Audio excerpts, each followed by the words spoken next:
내가 기어서 붙잡은 건 사랑이 아니라 이미 오래전에 끝난 환상이었다는 걸 그제야 깨달았습니다. 비참하네, 도훈 씨. 이렇게 무너질 줄 알았으면 조금이라도 날 붙잡을 가치가 있었어? 이제 깨닫지? 네가 버린 인생은 우리가 훨씬 멋지게 써줄 테니까, 친구야. 문이 닫히는 소리는 심장이 짖어지는 것보다 크고 그 안에서 내 인생은 한 줄로 끝났다. 차가운 어둠 속에서 나는 버려졌고 숨송조차 가치가 없다는 듯 세상은 나를 지나쳐갔다. 그 후 3일은 마치 평행우주를 떠도는 기분이었다. 경찰은 내 집을 범죄 현장 놀이터로 만들었고 나는 마포의 신라스테이 호텔방에 처박혀 식어빠진 배달 탕수육이나 씹으며 뉴스에 나오는 내 인생을 구경했다. 언론은 신이 났다. 강남 마네킹 미스터리. 죽은 줄 알았던 아내, 침대 위 인형으로 발견. 따위에 자극적인 헤드라인이 도배됐다. 바닥을 치고 나니 비로소 보이는 게 있었다. 결혼 생활은 이미 오래전에 썩어 문드러져 있었다. 나는 동생 김도현에게 전화를 걸었다. 녀석은 명문대 법대를 때려치우고 흥신소 바닥으로 뛰어든 나랑은 정반대인 종자였다. 형, 뉴스 봤어. 괜찮아? 녀석의 목소리엔 놀라움이 묻어 있었다. 나는 자초지종을 털어놨다. 수진의 낯선 행동, 비밀번호가 걸린 노트북, 잦은 외출. 도현은 한숨을 쉬었다. 형은 질투심이 없는 게 아니야. 그냥 호구처럼 눈치가 없었던 거지. 이틀 뒤 도현이 누런 서류 봉투를 들고 호텔방을 찾아왔다. 녀석은 내 앞에 폭탄을 던지듯 사진들을 펼쳐놓았다. 첫 번째 사진부터 명치를 얻어맞은 기분이었다. 그랜드 하얏트 로비에서 팔짱을 끼고 나오는 수진이, 그리고 그 옆에 있는 놈은 내 사업 파트너이자 10년 지기 친구 박재민이었다. 개자식들. 더 있어. 도현이 카드를 돌리듯 사진을 추가로 깔았다. 이번엔 이태원 뒷골목의 허름한 사무실 앞이었다. 이 남자는 황 실장이라고 신분 세탁 전문가야. 여권 위조, 대포 통장, 뭐 그런 거 전문이지. 도현이 내민 증거들은 명확했다. 수진은 내 회사 기밀 문서는 물론 금고 비밀번호, 공인인증서까지 몰래 찍어두고 있었다. 단순한 불륜이 아니었다. 놈들은 나를 완벽하게 빈털터리로 만든 뒤 위조 여권을 들고 해외로 튈 작정이었던 것이다. 8개월간의 치밀한 설계였다. 어쩔 거야? 도현이 호텔 냉장고에서 꺼낸 맥주를 따며 물었다. 경찰에 넘기고 모범 시민이 되시던가, 아니면 놈들이 계획대로 되고 있다고 믿게 만들면서 판을 뒤집어 엎던가. 녀석의 입게 서린 미소는 포식자의 그것이었다. 나는 16년간 지켜온 법 없이도 살 사람 가면을 벗어던지기로 했다. 놈들은 나를 지우려 했다. 그렇다면 역으로 그들을 지워주는 게 예의 아니겠는가. 나는 위스키병을 집어들며 말했다. 계획을 말해봐. 마네킹이라는 물건에 대해 한 가지 말해두자면, 그것들은 가장 평범한 상황에서도 묘하게 사람의 신경을 긁는 구석이 있다. 신세계 백화점 쇼윈도 안에 최신 가을 신상품을 걸치고 서 있을 때야 그저 화려한 소비 풍경의 일부일 뿐이다. 하지만 그 플라스틱 덩어리가 내 아내가 가장 아끼는 실크 잠옷을 입고 그녀의 결혼 반지를 끼고 심지어 2018년 추석 때 시댁에서 전을 붙이다 손목에 생긴 작은 화상 흉터까지 달고 있다면, 그건 더 이상 패션이 아니라 스티븐 킹 소설보다 더 지독한 공포다.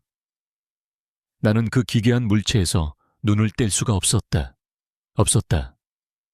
이 기만의 걸작품을 만들어낸 작자가 누구든 간에 놈은 남편 멘탈 붕괴시키기 학과를 수석으로 졸업하고 무대 미술을 부전공한 게 분명했다. 디테일에 대한 집착은 거의 광기에 가까웠다. 정신병동 구속복이 딱 어울릴 만큼 미친 정성이었다. 놈들은 수진이가 늘 불평하면서도 내가 귀여워했던 왼쪽 어깨에 작은 점까지 그려놓았다. 인정하건대 나는 약 30초 동안 완벽하게 속아 넘어갔었다. 젠장, 나는 최형색에 보시오. 내 아내가 이렇게 멀쩡하지 않소라며 떵떵거리고 얼굴이 벌개져 사과하는 그를 돌려보낼 준비까지 하고 있지 않았던가. 하지만 지금 나는 현실이라는 놈에게 명치를 세게 얻어맞은 채 멍하니 서 있었다. 최 형사는 나를 넷플릭스 범죄 다큐멘터리의 유력한 주인공 보듯 쳐다보고 있었다. 빌어먹을. 나는 기름때 묻은 손으로 머리를 거칠게 쓸어 넘겼다. 이건 진짜 너무 악질적이잖아. 최 형사의 눈빛에서 조금 전에 동정심은 증발해버렸다. 대신 형사 특유의 의심, 그를 험한 강력계 바닥에서 살아남게 해준 동물적인 감각이 그 자리를 채웠다. 그의 시선은 나와 침대 위 마네킹 사이를 빠르게 오갔다. 내가 아내를 잃고 미쳐버린 비운의 남편인지 아니면 정교한 사이코패스인지 계산기를 두드리는 눈치였다.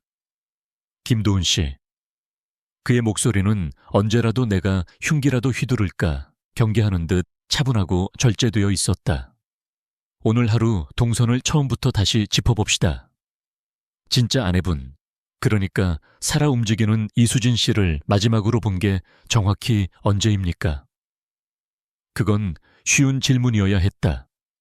부부란 매일 얼굴을 부대끼며 사는 사이가 아닌가. 모닝커피, 의례적인 입맞춤, 음식물 쓰레기는 누가 버릴지 나누는 시시콜콜한 대화들.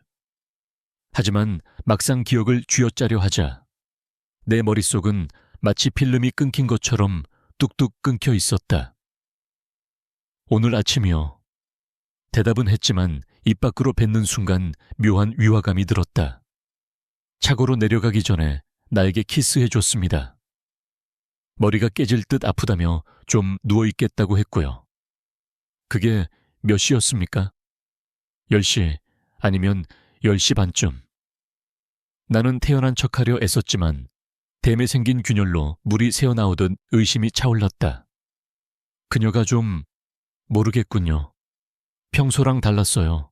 넋이 나간 사람처럼 보였다고 해야 하나. 최 형사는 내 진술이 갑자기 흥미로운 소설이라도 된 양수첩에 꼼꼼히 받아 적고 있었다. 평소랑 달랐더라. 그게 핵심이었다. 16년을 함께 산 아내가 마치 자기 피부가 맞지 않는 옷인 양불편해 보였던 걸 어떻게 설명해야 할까? 기계 부품처럼 딱딱하게 느껴졌던 입맞춤. 마치 국가 기밀이라도 담긴 핵가방처럼 손에서 놓지 않던 스마트폰. 최근 들어 좀 이상하긴 했습니다. 나는 인정했다. 내 입으로 내 결혼 생활의 치부를 드러내는 게 끔찍하게 싫었지만 다른 설명이 없었다. 비밀이 많아졌어요. 항상 핸드폰을 끼고 살고 벨만 울리면 소스라치게 놀라고 새 향수, 명품 옷, 평소보다 잦은 외출.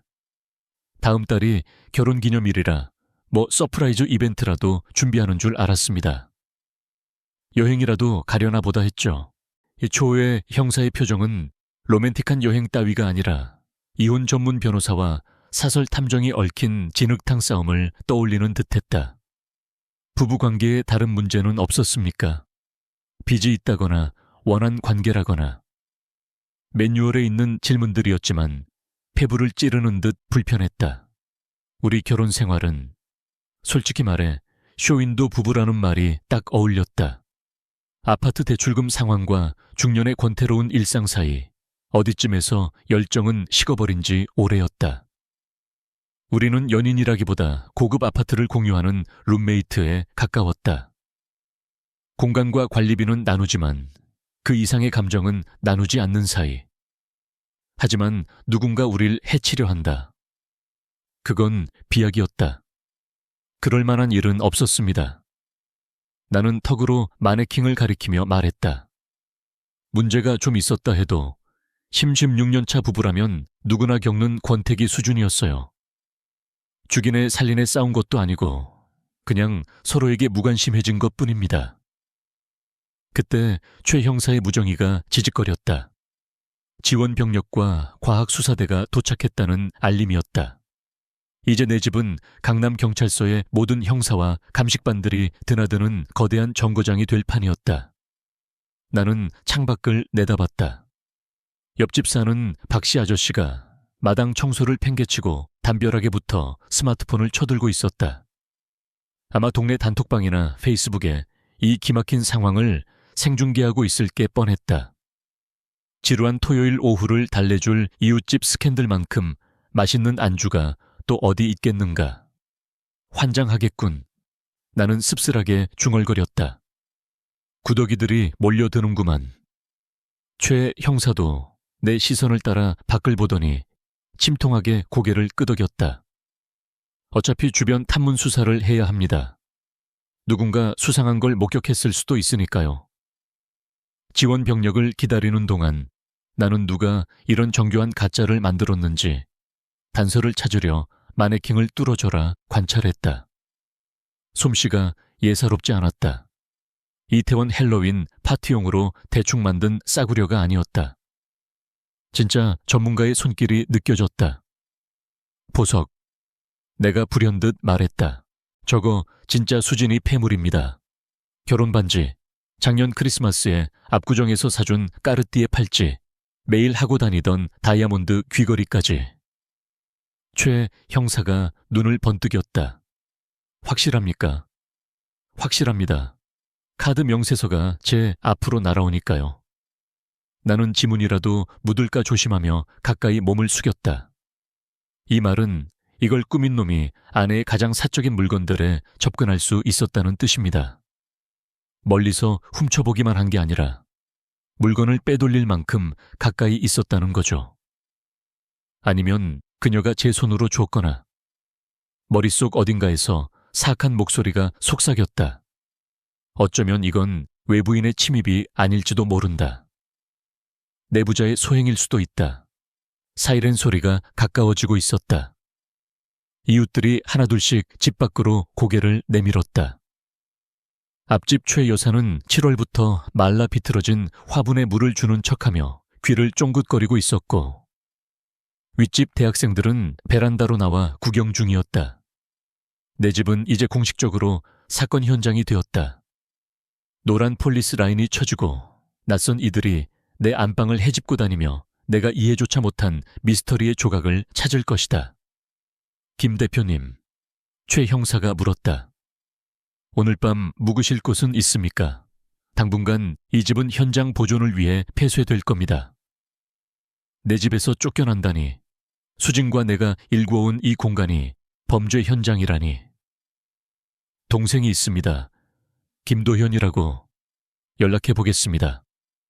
알겠습니다. 마지막으로 하나만 더 묻죠. 아내분의 스케줄을 꿰뚫고 있어서 언제 집을 비우는지 정확히 알만한 사람이 있습니까? 그 질문에 위장이 뒤틀리는 것 같았다. 사실 수진이의 일과를 아는 사람은 널렸다.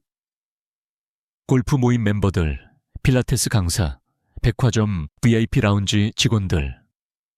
하지만 인정하고 싶지 않은 이름 하나가 머릿속을 맴돌았다. 박재민, 내 사업 파트너이자 자칭 베스트 프렌드. 최근 들어 업무 핑계로 우리 집에 뻔질나게 드나들던 녀석. 수진과 나의 스케줄을 공유하고 있으니 빈틈을 노리기 가장 쉬운 놈. 그리고 수진이가 볼 때마다 지나치게 반가워했던, 묘하게 친절했던 그 자식. 경찰차가 진입로로 들어오고 이동식 감식반 차량이 뒤따랐다.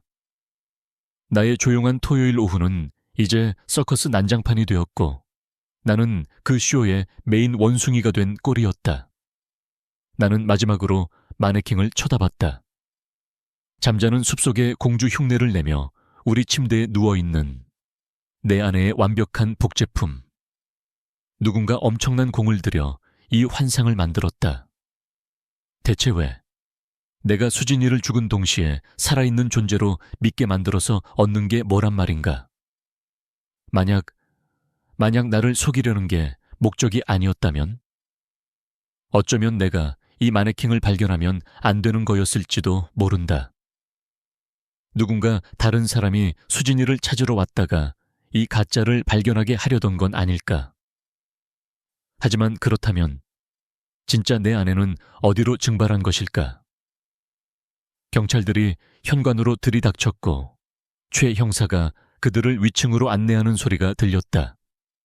내 인생은 이제 타인들에 의해 해부될 것이다. 모든 사적인 순간들이 낱낱이 파헤쳐질 것이다. 퍼즐 조각이 맞춰졌을 때 내가 그 그림을 감당할 수 있을지조차 확신할 수 없었다. 나는 그저 빗줄기가 이 모든 악몽을 씻어내 주길 바랄 뿐이었다. 그 후 3일은 마치 평행 우주를 떠도는 기분이었다.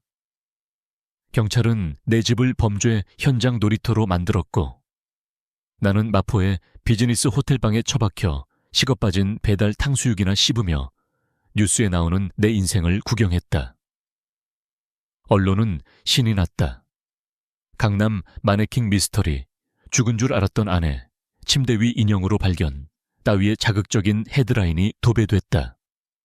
기자들은 내 불행을 저녁 식탁의 가십거리로 씹어대며 희열을 느끼는 것 같았다.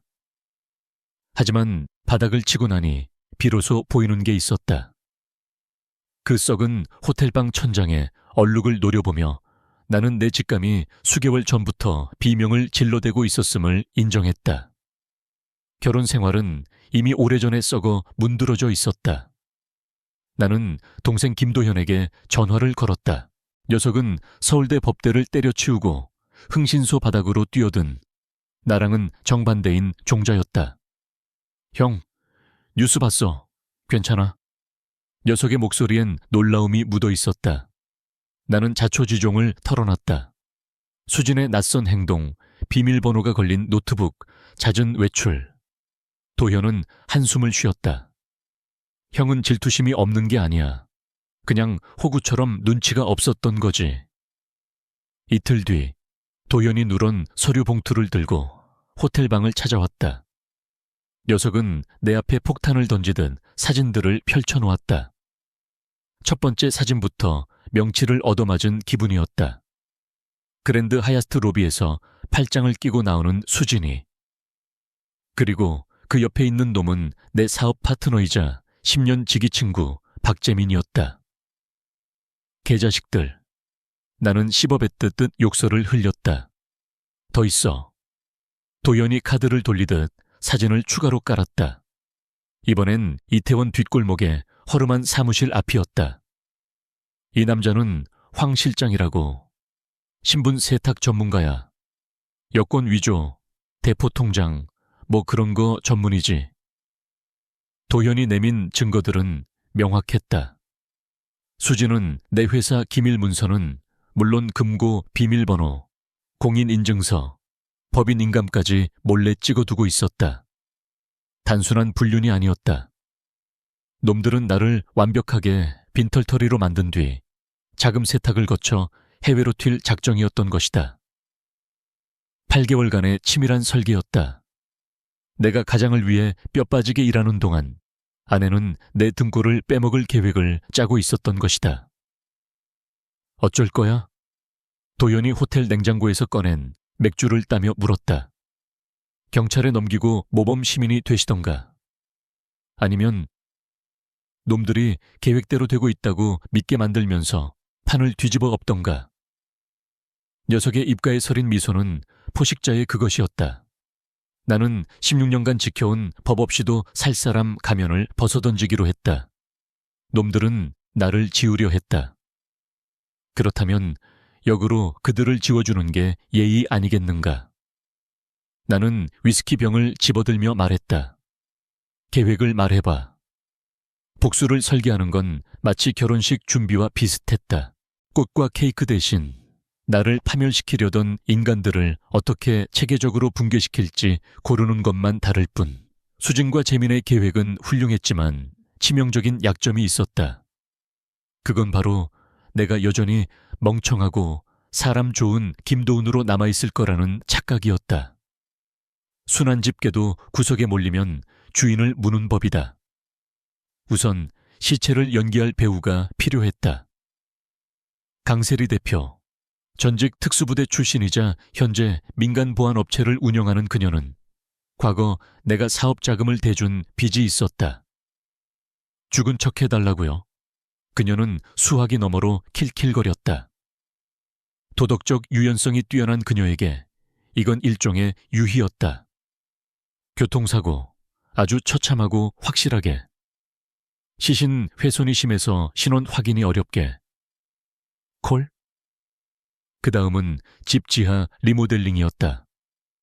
원래 와인 저장고와 오디오룸으로 쓰던 내 지하 공간은 완벽한 방음 시설이 되어 있었다. 나는 그곳을 수진을 위한 지하 펜트하우스로 개조했다. 침대, 화장실, TV까지 갖췄지만 나갈 문은 없는 곳. 마지막으로 황 실장을 포섭했다.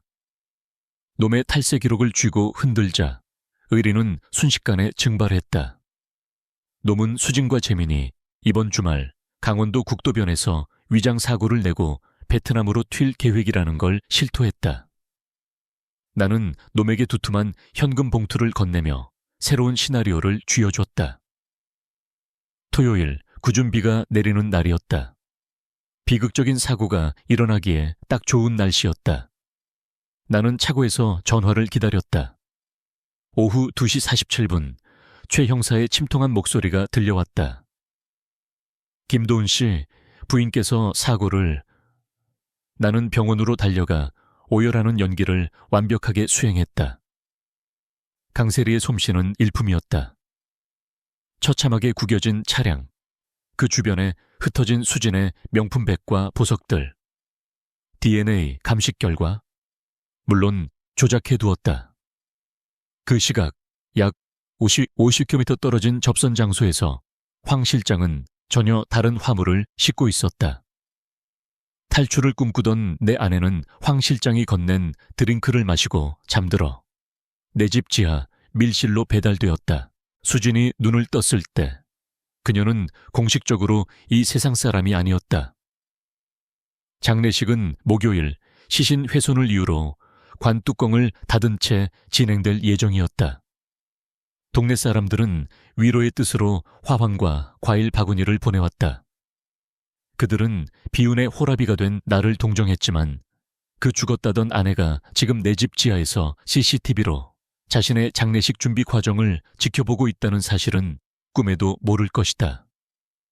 게임은 이제 시작이었다. 수진이는 죽은 듯이 살고 싶어 했다. 소원대로 해주마.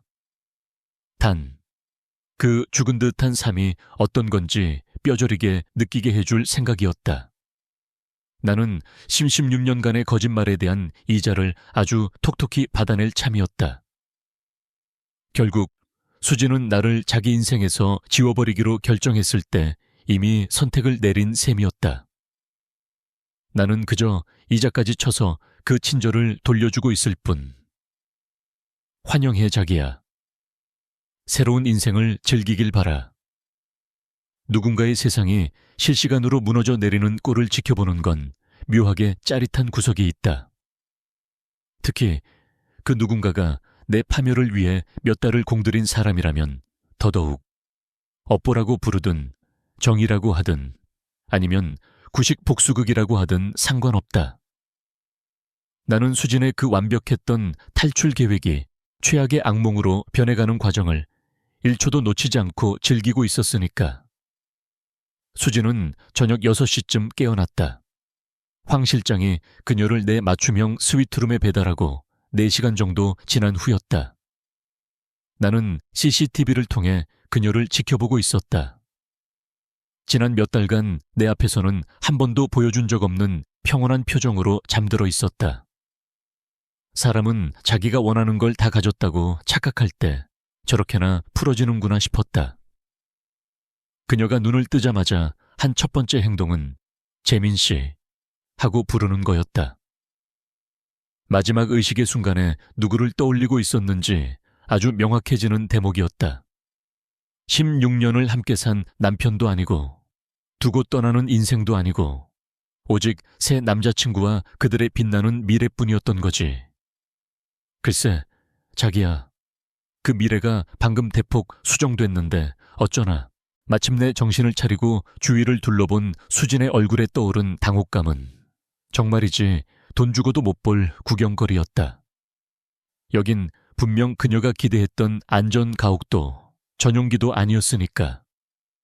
트로피컬 해변과 오프쇼어 계좌 대신 창문 하나 없는 시멘트 벽과 감각적인 조명, 그리고 고급 감옥 같은 분위기만이 그녀를 반겼다. 이게 뭐야? 그녀는 내가 세심하게 준비해둔 침대에서 몸을 일으키려 애쓰며 속삭였다. 약 기운이 다 빠지지 않아 움직임이 굼떴다. 나는 그녀가 혼란 속에 조금 더 절여지도록 몇 분간 내버려 두었다. 대망의 반전을 서두를 필요는 없지. 이 순간을 위해 몇 달을 기다렸는데 제대로 음미해야 하지 않겠는가. 좋은 저녁이야, 수진아. 나는 스피커를 통해 또렷하게 말을 건넸다. 잘 잤어. 앞으로 일어날 일을 감당하려면 에너지가 필요할 거야. 그녀의 고개가 소리 나는 쪽으로 획 돌아가는 모습은 마치 사냥꾼의 조준경에 들어왔다는 걸 깨달은 사슴 같았다. 겁에 질린 눈동자가 방 안을 훑다가 구석에 숨겨진 카메라를 찾아냈다. 도훈 씨? 목소리가 갈라졌다.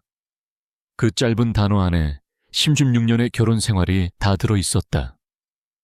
익숙함, 혼란, 그리고 피어오르는 공포.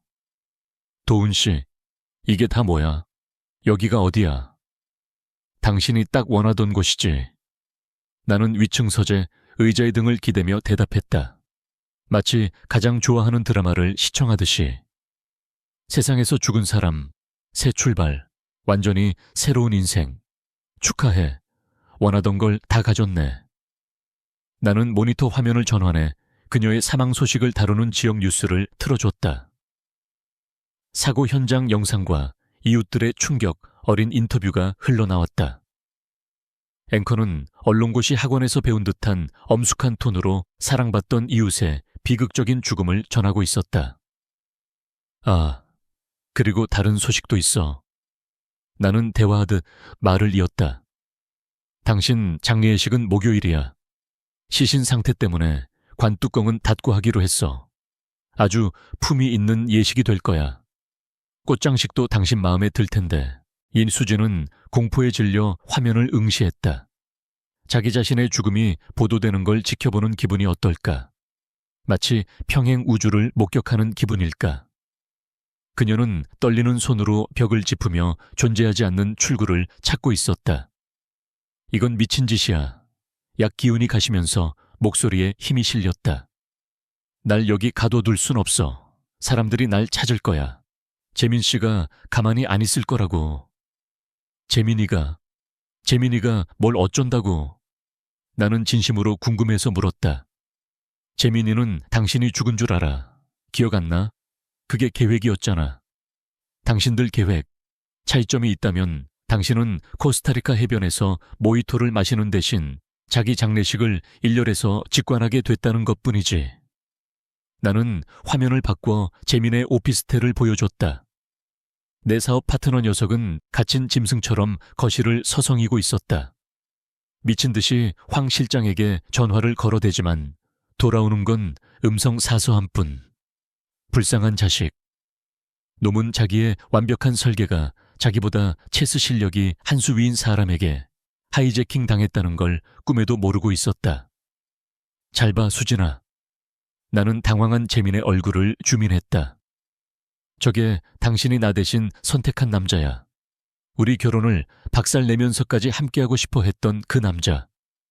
당신 안위를 얼마나 걱정하고 있는지 보라고. 재민은 다시 전화를 걸고 있었지만 병원이나 경찰서는 아니었다. 변호사, 회계사, 꼬인 계획을 수습해줄 수 있는 누군가를 찾고 있었다. 수진이 사람으로서 무사한지 걱정하는 기색은 눈꼽만큼도 없었다. 그녀는 그저 실현되지 않은 자산, 처리 곤란한 부채가 되어버린 것이다. 저 자식은 당신한테 쥐뿔도 관심 없어. 나는 수진이 내 말 한마디 한마디에 움찔하는 걸 즐기며 계속했다. 당신은 그냥 내 돈이랑 회사를 꿀꺽하기 위한 도구였을 뿐이야.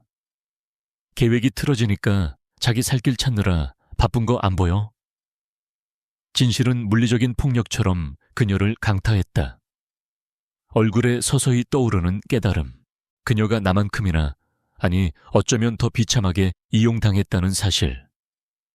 재민은 그녀의 감정을 이용해 남편을 칠 무기로 만들었다.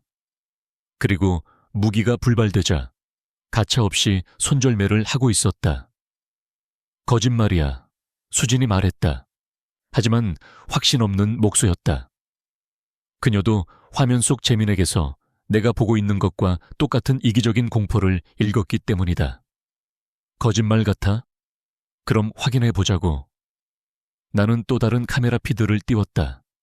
재민의 통화 내용이었다. 도연이가 설치해준 고성능 도청 장치 덕분에 음질은 아주 깨끗했다. 그 여자가 어디 있든 알게 뭐야. 재민이 수화기에 대고 소리쳤다. 일이 다 틀어졌다고. 당장 새 신분증이랑 뜰 방법이나 내놔. 국세청 놈들이 그 유령 계좌 냄새 맡기 전에 튀어야 한다고. 수진의 얼굴이 백지장처럼 하얗게 질렸다. 결혼을 배신하고 선택한 남자가 그녀의 실종을 그저 사소한 성가심 취급하고 있었다. 안전 걱정 없다. 다쳤는지 무서워하는지 묻지도 않는다. 오직 차가운 자기 보심뿐. 아직도 그 자식이 당신 사랑하는 것 같아. 수진은 벽에 기대에 주저앉았다. 이 악몽이 시작된 이래 처음으로 그녀의 눈에서 진정한 후회 같은 것이 보였다.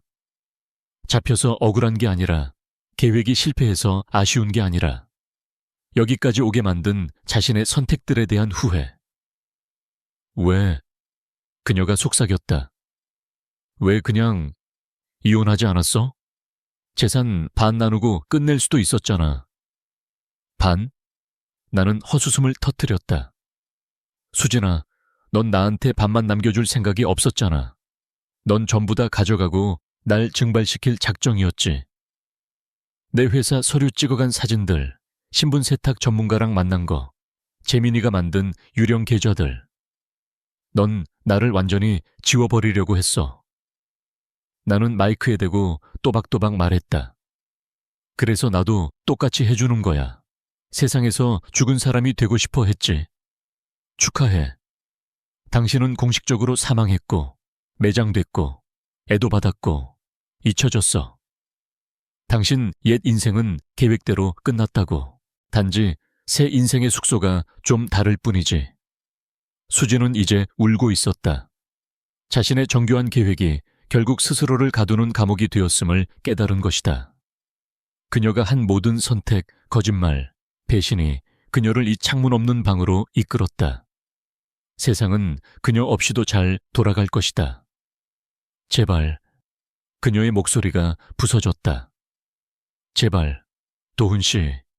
미안해. 내가 실수했어. 되돌릴 수 있어. 우리가 고칠 수 있다고. 뭘 고쳐? 내가 되물었다. 나 파멸시킬 계획 짜기 시작했을 때 이미 죽어버린 우리 결혼? 이미 당신 버린 재민이와의 관계? 아니면 강세리가 대역하고 있는 땅속 6피트 아래 묻힌 당신의 옛 인생? 나는 의자에서 일어나 아래층으로 내려갈 준비를 했다. 그녀가 죽은 뒤 처음으로 얼굴을 마주할 시간이었다. 아니, 수진아, 고칠 건 아무것도 안 남았어. 이제 그 다음만 남았을 뿐이지. 그리고 다행히도 이번엔 그게 어떤 모습일지 내가 결정해. 그녀의 얼굴에 번진 절대적인 절망감은 내가 기대했던 것 이상이었다. 그녀는 지루하고 뻔한 남편보다 자기가 훨씬 똑똑하다고 믿고 기만과 배신의 게임을 벌였다. 이제 그녀는 타인의 자비에 완전히 목숨줄을 맡긴다는 게 어떤 기분인지 배우게 될 것이다. 그리고 솔직히 말해서 그녀가 나에게 한 짓을 생각하면 내 자비심 재고는 거의 바닥난 상태였다. 수진이가 새 숙소와 비참한 현실에 적응하는 동안 나는 처리해야 할 사업 파트너가 있었다. 박재민은 늘 우리 파트너십의 얼굴이었다. 이태리제 슈트, 완벽한 헤어스타일, 고객들에게 뭔가 특별한 대우를 받고 있다는 착각을 주는 미소. 안타깝게도 녀석은 영악한 것과 똑똑한 것의 차이를 배우지 못했다. 사설 탐정 동생이 있다는 건 참 편리한 일이다. 그들은 아주 흥미로운 인맥을 가지고 있으니까. 예를 들면 상황을 실제보다 훨씬 더 끔찍해 보이게 만드는 연기자들 같은. 수진의 사망 24시간 후, 재민은 자신의 문제가 이제 막 시작됐음을 깨닫게 될 터였다. 월요일 아침, 나는 슬픔에 잠긴 호라비 연기를 하며 출근했다. 직원들의 조의를 받아들이며 슬픈 눈으로 고개를 끄덕였다. 재민은 10시쯤 나타났다. 주말 내내 양심, 아니, 공포와 싸우느라 진이 빠진 몰골이었다. 구겨진 셔츠, 덥수룩한 수염, 언제라도 경찰 특공대가 창문을 깨고 들어올까봐 불안해하는 눈빛. 도훈아, 녀석은 베스트 프렌드 가면을 쓰고 나를 으스러져라 껴안았다. 세상에, 친구야, 정말 유감이다. 재수 씨가 떠났다는 게 믿기지가 않아. 이 아이러니는 정말이지 맛집 수준이었다. 녀석은 자기가 데리고 튈 계획이었던 여자의 죽음을 위로하고 있었고, 정작 그 여자는 내 집 지하실에서 CCTV로 이 꼬라지를 관람하고 있다는 걸 꿈에도 몰랐다. 고맙다, 재민아. 나는 동네 연극 동호회 회장님이 기립박수를 칠 만한 절제된 슬픔을 연기했다. 그냥 실감이 안 나. 아침에 차고로 나갈 때만 해도 멀쩡했는데. 나는 말끝을 흐리며 머리를 쓸어 넘겼다. 간신히 버티고 있는 남자의 모습. 재민은 동정 어린 표정으로 고개를 끄덕였지만 머릿속 계산기가 돌아가는 게 훤히 보였다. 내가 뭔가 눈치챘을까? 불륜 증거를 찾았을까? 자기 알리바이는 완벽할까? 녀석은 몰랐다. 알리바이 따위는 이제 녀석의 인생에서 가장 사소한 문제가 될 거라는 걸. 혹시 필요한 거 있으면. 녀석이 누가 들을세라 주위를 살피며 말했다. 휴가든 회사 일이든 뭐든 말만 해. 우린 파트너잖아. 아니, 친구잖아. 내가 다 책임질게. 친구? 내 인생을 박살내고 아내를 훔쳐갈 계획을 짠 친구. 나는 고맙다는 듯 고개를 끄덕였다.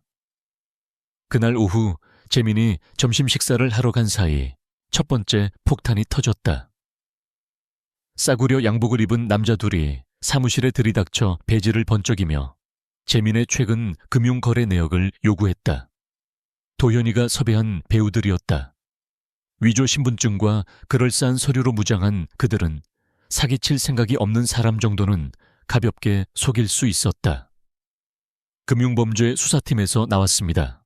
기카은나, 그 놈이 사무실 절반은 들릴 만큼 큰 소리로 리셉션 직원에게 말했다. 박재민 이사의 불법 자금 거래 정황에 대해 조사할 게 있습니다. 재민이 점심을 먹고 돌아왔을 땐 이미 사무실 전체가 검찰 수사와 횡령 소문으로 벌집수신 듯 했다. 가짜 수사관들은 재민의 금융 기록에 대한 소환장, 물론 가짜지만 아주 정교한을 남겨두고 갔다. 나는 사무실 블라인드 사이로 녀석이 소환장을 읽는 모습을 지켜봤다. 불난 집안에 갇힌 걸 뒤늦게 깨달은 사람의 표정이었다. 창백해지다 못해 초록빛으로 변해가는 안색이 아주 볼만했다. 재민이가 내 사무실로 뛰어들어온 건 불과 몇 분 뒤였다. 놈은 문을 닫고 애써 태어난 척했지만 이미 그놈의 세상은 발밑에서부터 무너져 내리고 있었다. 도훈아. 평소에 그 자신만만하던 목소리는 온데간데 없고 쥐어짜는 듯한 쉰소리가 났다. 상의할 게 좀 있어. 내 개인 투자건 때문에. 좀 복잡한 문제가 생긴 것 같아서 말이야. 복잡한 문제? 나는 적당히 걱정스러운 표정으로 눈썹을 치켜떴다. 무슨 문제인데 그래? 아마 별일 아닐 거야. 놈은 그렇게 말했지만 이마에 맺힌 식은땀은 다른 이야기를 하고 있었다. 해외 계좌랑 송금 관련해서 착오가 좀 있었나 봐. 알잖아. 요새 국세청이랑 검찰이 자금 세탁 문제로 얼마나 예민하게 구는지. 죄 지은 놈들의 공통점이 있다. 묻지도 않았는데 주저리 변명을 늘어놓는다는 것이다. 재민이는 지금 금융사기를 단순한 행정착오인 양 포장하며 자백하고 있는 꼴이었다. 회사에 문제 생기는 건 아니지. 내가 물었다. 검찰 조사라도 나오면 골치 아픈데. 아니야. 절대 아니야. 놈은 손사래를 쳤다. 너무 급하게. 이건 철저히 내 개인적인 일이야. 회사랑은 전혀 상관없어. 물론 새빨간 거짓말이었다. 놈이 만든 유령 계좌들은 나와 수진이의 공동자산을 빼돌려 세탁하기 위한 창구였으니까 존재하지도 않는 수사 때문에 패닉에 빠져 제 발로 무덤을 파는 꼴을 보는 건 주말 드라마 막장극보다 훨씬 흥미진진했다. 그날 저녁 나는 수진에게 남자친구의 멘탈 붕괴 쇼를 일렬에서 관람시켜주기 위해 지하로 내려갔다. 그녀는 멍하니 꺼진 모니터를 응시하고 있었다. 자, 저녁 뉴스 시간이야. 나는 쾌활하게 말하며 재민의 오피스텔 내부 화면을 띄웠다. 오늘의 에피소드, 죄 지은 놈이 지옥불에 떨어지기 직전의 발악. 화면 속 재민은 또다시 전화를 붙들고 있었지만 이번엔 변호사가 아니었다. 지금은 내 월급을 받고 있는 신분 세탁 전문가 황 실장에게 매달리고 있었다. 오늘 밤 당장 새 여권이 필요해. 재민은 갇힌 짐승처럼 거실을 서성거렸다. 일이 다 터졌다고. 검찰 쪽에서 냄새를 맡은 것 같아. 계좌 추적 들어오기 전에 떠야 한다고. 수진은 슬로우 모션으로 일어나는 교통사고를 목격하던 공포와 매혹이 뒤섞인 표정으로 화면을 응시했다. 저 남자가 바로 16년 결혼 생활을 배신하고 선택한 사랑이었다. 자기 아내가 위협받자마자 여자를 헌신짝처럼 내팽개칠 준비가 된 겁쟁이. 아직도 저 자식이 백마탄 왕자님 같아? 수진은 대답하지 않았다. 다만 눈물이 볼을 타고 하염없이 흘러내렸다. 재민은 수진의 안부 따위는 묻지 않았다. 오직 자기 목숨 줄만 걱정하고 있었다. 통화는 점점 더 절박해졌다. 황 실장은 내 지시대로 놈에게 헛된 희망을 불어넣으며 놈의 목소리를 녹음하고 있었다. 수진아, 쟤는 지금 네가 어디 있다고 생각할까? 다들 아는 것처럼 죽었다고 생각할까? 아니면 계획대로 안전가옥에 숨어 있다고 생각할까? 안전가옥에 있다고 생각하겠지. 수진의 목소리가 떨렸다. 황 실장이 날 픽업해서 기다리고 있다고 믿을 거야. 그런데 너를 버리고 혼자 튈 생각만 하고 있네. 나는 혀를 찼다. 사랑의 우선순위가 참 확실한 친구야. 화면 속 재민은 이제 황 실장에게 묻지마 탈출 조건으로 2배의 웃돈을 부르고 있었다. 가상의 공포로부터 도망치기 위해 수진을, 그들의 계획을, 모든 것을 버릴 기세였다. 잘 봐, 이수진. 네가 우리 16년을 쓰레기통에 처박고 선택한 남자의 실체야. 사랑이 시험대에 오를 때 어떤 꼴이 되는지 똑똑히 봐. 수진은 이제 소리내어 흐느끼고 있었다. 재민은 그녀의 감정을 이용해 나를 칠 무기로 만들었고 무기가 불발되자 가차없이 폐기 처분하려 하고 있었다. 제발 꺼줘. 더는 못 보겠어. 아니, 이제 시작인데. 나는 의자에 깊숙이 몸을 파묻었다. 내일은 더 재밌어질 거야. 새 인생을 원했잖아. 이게 네 남자친구가 남의 가정 파탄낸 대가를 치르는 장면이야. 파멸의 미학은 타이밍에 있다. 한 번에 터뜨리면 재미없다. 셰익스피어 비극처럼 서서히 조여가야 제맛이지. 재민이는 화요일 밤새도록 잊지도 않은 수사망을 피해 도망칠 구멍을 찾느라 미친 듯이 전화를 돌렸다. 녀석은 몰랐겠지만 그 모든 통화 내용은 내 동생 도현이가 감청하고 있었고, 그건 진짜 범죄 혐의를 입증할 완벽한 증거가 되어 진짜 검찰청 특수부 책상 위에 올라가 있었다. 가짜 수사쇼가 진짜 범죄를 밝혀낸 셈이다. 재민이의 공포심이 그를 움직여 실제 외환관리법 위반과 횡령 증거들을 쏟아내게 만들었으니까. 아이러니하게도 나의 허구가 놈을 진짜 감옥으로 보내게 된 것이다. 수요일 아침 서울 하늘은 잿빛이었고 부슬비가 내렸다. 한 인간의 인생이 박살나기에 완벽한 날씨였다. 나는 일찍 출근해 주차장이 잘 보이는 창가의 자리를 잡고 커피를 마셨다. 8시 47분, 재민이 나타났다. 밤새 악령과 씨름이라도 한 몰골이었다. 헝클어진 머리, 구겨진 명품 슈트, 그리고 자신이 완전히 망했다는 건 알지만 정확히 얼마나 망했는지는 모르는 놈 특유의 퀭한 눈빛. 놈의 손에는 위조 여권과 현금 뭉치가 든 브리프케이스가 들려있을 게 뻔했다. 9시 15분 검은색 카니발과 제네시스 세대가 주차장으로 미끄러져 들어왔다. 도현이의 배우들이 아니었다. 진짜 서울중앙지검 금융조세조사부 수사관들이었다. 진짜 배지, 진짜 체포영장, 그리고 화이트칼라 범죄자들을 밥 먹듯이 잡아놓은 진짜 프로들의 눈빛. 창문 너머로 재민이 비틀거리는 게 보였다. 놈은 손을 떨며 핸드폰을 꺼내 황 실장에게 전화를 걸려 했다. 오지 않을 구조 헬기를 기다리는 난파선 선원처럼. 수사관들은 군더더기 없이 움직였다. 일부는 건물을 봉쇄하고 일부는 정문으로 당당하게 걸어 들어왔다. 안내 데스크 직원이 재민의 사무실을 가리키는 게 보였다. 아무것도 모르는 그녀의 친절한 손짓 하나가 한 남자의 파멸을 안내하고 있었다. 재민은 뒷문으로 튀려고 했다.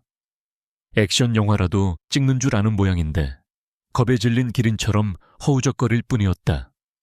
놈은 3미터도 못 가서 잡혔다.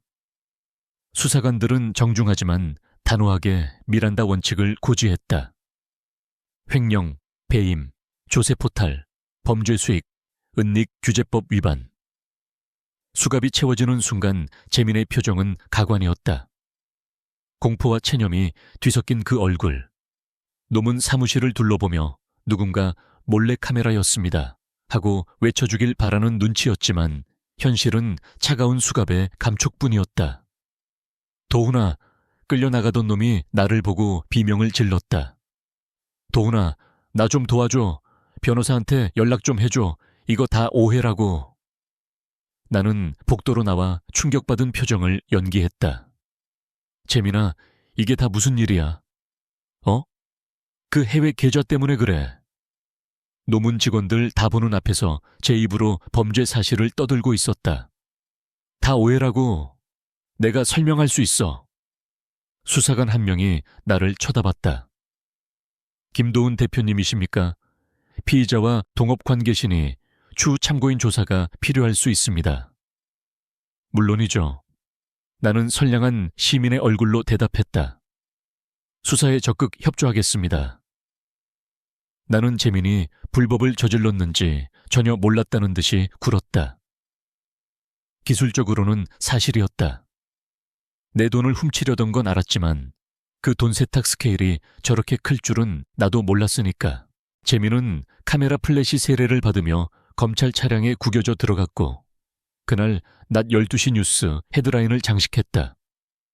그날 오후 나는 지하 감옥의 수진에게 이 기쁜 소식을 전했다. 그녀는 영혼이 빠져나간 얼굴로 앉아 있었다. 자, 선물이다. 나는 뉴스 채널을 틀었다. 오늘의 하이라이트, 내 남자친구가 사회에서 매장되는 장면. HD 화질로 중계되는 재민의 연행 장면은 처참했다. 기자는 예상 형량을 떠들고 있었다. 최소 25년형이 예상됩니다. 내가 친절하게 해설을 곁들였다. 저 혐의들 다 인정되면 아마 감옥에서 환갑잔치 해야 할 걸. 수지는 반응이 없었다. 화면에는 재민의 머그샷과 과거 우리 회사 파티에서 찍은 화려한 사진이 나란히 뜨고 있었다. 성공한 사업가에서 죄수 번호를 단 범죄자로 추락하는 데는 일주일도 걸리지 않았다. 재밌는 게 뭔지 알아?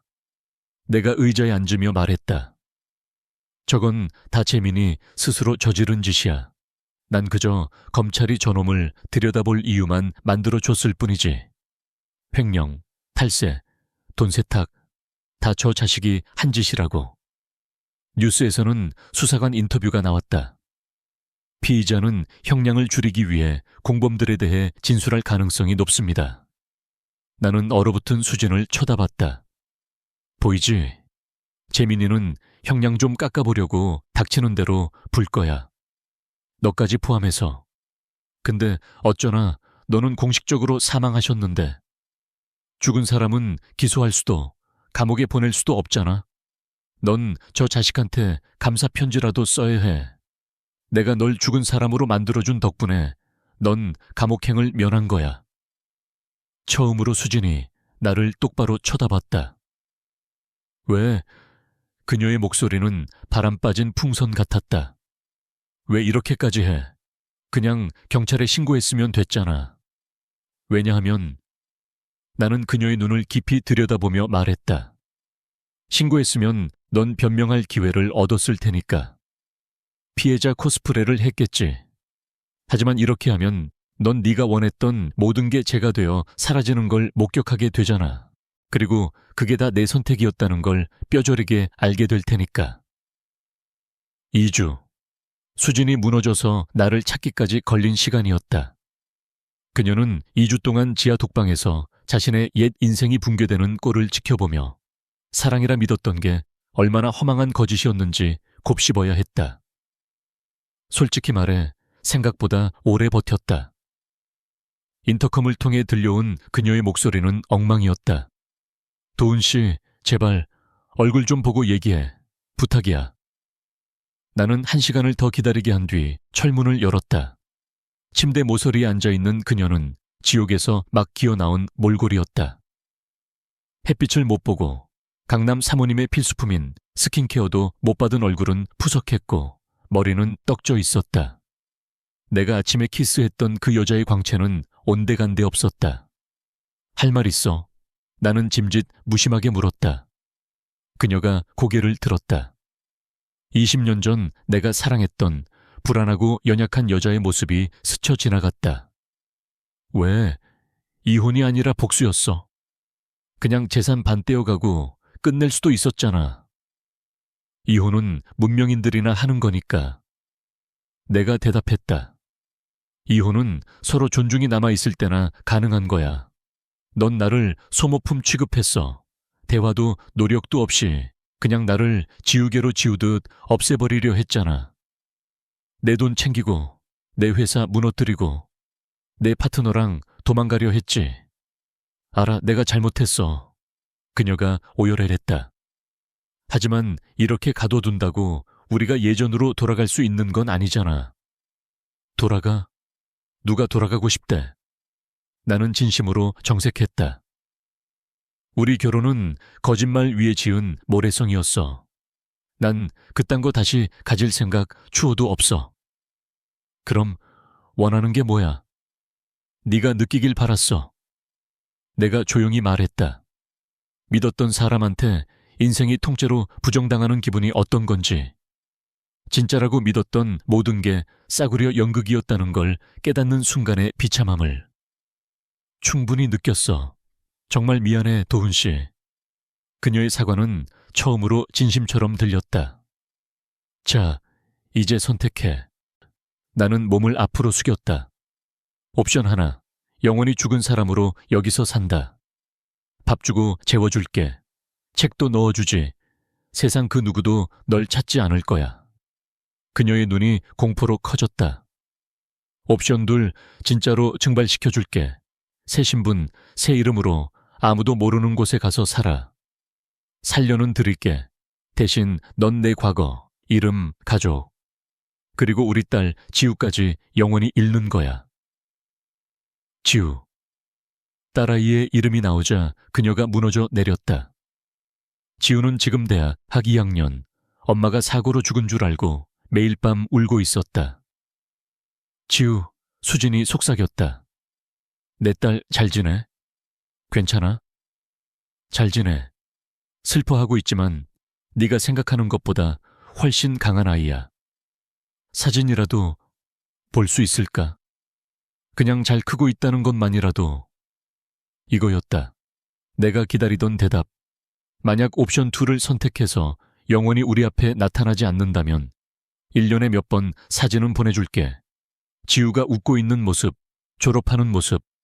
네가 버린 딸이 너 없이도 얼마나 잘 사는지 확인하게 해주지. 그건 선택이 아니었다.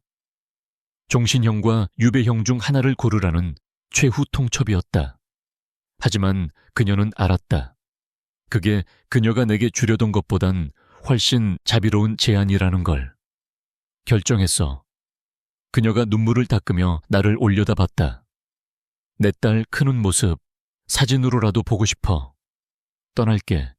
죽은 사람처럼. 좋아. 나는 일어섰다. 내일 넌 완전히 다른 사람이 되는 거야. 이수진은 여기 지하에 묻고 가는 거다. 나는 문을 나서기 전 한때 내 아내였고 내 인생의 가장 큰 실수였던 여자를 돌아봤다. 이 말은 진심인데 일이 이렇게 돼서 유감이야. 나도 그래. 그녀가 답했다. 나도 정말 그래. 5년, 우리가 공들여 쌓아 올린 이 위태로운 평화의 탑이 궁극적인 시험대에 오르기까지 걸린 시간이었다. 한미영이라는 이름으로 강원도 깡촌 철물점 위층에서 숨죽여 살아온 그 여자의 5년, 그리고 배신으로 잿더미가 된 폐허 위에서 내가 악착같이 더 나은 무언가를 재건해온 5년. 무엇보다 내 딸 지우가 그 모든 희생을 가치 있게 만들 만큼 훌륭한 숙녀로 성장해준 5년이었다. 그날은 완벽했다. 관악산 자락에 자리 잡은 서울대학교 대강당으로 쏟아지는 5월의 햇살은 마치 새로운 시작과 해피엔딩을 약속하는 듯 눈부셨다. 나는 수많은 인파 속에 서서 내 딸이 공과대학 수석 졸업의 영예를 안고 단상으로 걸어가는 모습을 지켜보았다. 가슴이 터질 듯한 자부심이 차올랐다. 지우는 판교 테크노밸리에 있는 유수 IT 기업에 입사가 확정되었고 나도 꽤 마음에 들어 하게 된 건실한 남자친구와 결혼을 전제로 진지하게 만나고 있었다. 24딸을 둔 아버지로서 이보다 더 바랄 게 없는 성취였다. 엄숙하고 지루한 축사가 이어지는 동안 나는 문득 이 영광스러운 자리에 함께하지 못한 이들을 떠올렸다. 세상 그 누구보다 지우를 사랑했지만 딸의 미래를 지키는 대신 자신의 욕망을 선택했던 이수진. 그리고 여전히 안양교도소에서 썩고 있을 박재민. 배신으로 우리 삶을 불태우고 결국 바닥에서부터 다시 시작하게 만든 장본인들. 나는 습관처럼 하객석을 훑어보았다. 자랑스러운 표정으로 사진을 찍어대는 부모들의 물결 속에서 내 피를 차갑게 식게 만드는 익숙한 형체가 눈에 들어왔다. 강당맨 뒷줄, 얼굴을 반쯤 가리는 커다란 선글라스와 푹 눌러쓴 야구 모자. 5년 전보다 훨씬 늙고 야위었지만 싸구려 시장 옷을 걸치고 있어도 나는 단번에 알아볼 수 있었다. 한때 내 아내였던 여자였다. 한미영은 우리 계약의 가장 중요한 철칙을 어겼다. 강원도 유배지를 벗어나 영원히 죽은 사람으로 남기로 했던 딸을 보러 온 것이다. 순간 5년 만에 처음으로 진정한 공포가 밀려왔다. 나 자신이 아니라 지우를 위한 공포였다. 혹시라도 딸에게 접근하려 들면 어쩌지. 5년의 은둔 생활에 지쳐 이 위태로운 평화에 자신을 다시 끼워 넣으려 들면 어떡하나. 나는 멀리서 그녀를 지켜보았다. 선글라스 밑으로 하염없이 눈물이 흐르는 게 보였다. 가짜 죽음 이후 처음으로 딸의 실물을 마주한 순간일 것이다. 그녀가 기억하던 풋풋한 대학 신입생은 온데간데 없고 엄마의 부재 속에서 스스로 단단해진 성인 여성이 그곳에 서 있었다. 그녀의 떨리는 손에는 편의점에서나 팔 법한 싸구려 일회용 카메라가 들려 있었다. 플래시를 터뜨리지 않으려 조심하며 1000km를 달려와 목격한 순간을 도둑처럼 담고 있었다. 당장 달려가 경비원을 불러 끌어내고 싶었다. 다시는 내 인생 근처에도 얼씬거리지 못하게 만들고 싶었다. 하지만 내 안에 다른 무언가가 인정하기 싫지만 부정할 수 없는 감정이 그녀가 왜 저기에 있는지 이해하고 있었다. 저 여자도 결국은 어미였다. 자식의 대학 졸업식은 부모로 하여금 위험하고 절박한 짓을 저지르게 만드는 법이니까. 나는 나 자신조차 놀랄 선택을 내렸다. 그녀를 막는 대신 그냥 두기로 했다. 어쩌면 이것이 그녀가 지우를 살아서 보는 마지막 순간일지도 몰랐다. 자신의 희생이 무엇을 지켜냈는지 목격할 유일한 기회. 식이 끝나고 인파가 흩어지기 시작하자 그녀는 잽싸게 출구 쪽으로 움직였다. 사람들 틈에 섞여 빠져나가려는 심산이었다. 하지만 그녀가 내 옆 통로를 지날 때 약 6m의 거리와 5년의 복잡한 역사를 사이에 두고 우리의 시선이 허공에서 얽혔다. 즉각적인 알아봄. 묘지에서 마주친 두 유령 같았다. 서로가 파괴해버린 삶과 그 여파로 내린 선택들에 사로잡힌 존재들. 나는 소란을 피울 수도 있었다. 그녀를 지목해 경찰을 부르고 그녀의 가짜 인생을 박살낼 수도 있었다. 하지만 나는 용서와는 다르지만 복수의 마지막 단계처럼 느껴지는 행동을 했다. 나는 고개를 딱 한 번 아주 미세하게 끄덕였다. 내가 당신을 받고 알고 있지만 묵인하겠다는 신호였다. 선글라스 너머 그녀의 얼굴에 스친 충격과 안도는 내가 가할 수 있는 그 어떤 처벌보다 값진 것이었다. 그녀는 내 고갯짓의 의미를 정확히 이해했다. 여전히 통제권은 내게 있고 내가 규칙을 정하지만 이 순간만큼은 정의 대신 자비를 선택했다는 것을. 그녀는 소리 없이 입모양으로 두 글자를 말했다. 고마워. 그리고 그녀는 인파 속으로 마치 처음부터 그곳에 없었던 사람처럼 사라졌다. 그날 저녁 호텔방에 혼자 앉아 나는 군중 속에 숨어있던 그 여자를 생각했다. 한미영은 이제 다시 강원도에 보이지 않는 삶으로 철물점 위층의 작은 방으로 돌아갈 것이다. 하지만 그녀는 이전에는 없던 것을 가지게 되었다. 딸의 가장 빛나는 순간에 대한 기억, 자신의 선택이 치른 대가만큼의 가치가 있었다는 증거. 3일 후, 내 대포폰으로 모르는 번호의 문자가 왔다. 딱 두 글자였다. 감사. 나는 5년 전 그녀가 보냈던 유일한 문자처럼 즉시 삭제했다. 하지만 이번엔 증거를 지우면서 나도 모르게 피식 웃음이 났다. 정의라는 건 반드시 상대를 징벌하는 것만이 아니라는 걸 깨달았다. 때로는 모든 사람이 각자의 선택에 대한 대가를 치르고 있다는 걸 이해하는 것이기도 하다. 한미영은 남은 평생 자신을 가장 사랑했던 사람들을 배신했다는 사실을 안고 살아갈 것이다. 매일 아침 낯선 타향에서 깨어나 자신의 진짜 이름도 과거도 모르는 사람들 속에서 살아갈 것이다. 자신이 낳은 딸이 자신 없이도 훌륭하게 성장하는 모습을 먼발치에서 혹은 사진으로만 확인하며 잠들 것이다. 그것만으로도 충분한 형벌이었다. 그녀에게 도둑질 같은 한순간을 허락한 건 약함이나 용서가 아니었다. 정의가 어떤 모습일지 결정하는 건 결국 나라는 사실을 증명한 것이었다. 이수진이 나를 세상에서 지워버리려 한 지 5년이 지났다. 나는 서울에서 성공한 기업가로 존경받으며 나를 있는 그대로 사랑해주는 진짜 내 사람들에 둘러싸여 살고 있다. 내 딸은 눈부시게 비상하고 있고 내 회사는 번창하고 있으며 내 미래는 그 어느 때보다 밝다. 반면 나를 파멸시키려 했던 여자는 아무도 모르는 시골 구석에서 가짜 이름으로 최저임금을 받으며 살아가고 있다. 내가 그녀에게 어떤 종류의 자비를 베풀었든 간에 이 게임의 승자는 완벽하고 영원히 나였다. 그리고 가장 통쾌한 부분은 그녀 역시 그 사실을 뼈저리게 알고 있다는 점이었다. 때로는 가장 완벽한 복수란 적들이 자신의 선택이 초래한 결과 속에서 허우적대는 동안 나는 보란듯이 잘 사는 것이다. 그리고 운이 좋고 인내심이 강하다면 승자의 여유를 부리면서도 그토록 힘들게 되찾은 통제권을 조금도 내주지 않은 채 관대함을 베풀 수도 있는 법이다. 정의는 처벌이 아니라 균형에 관한 문제였다.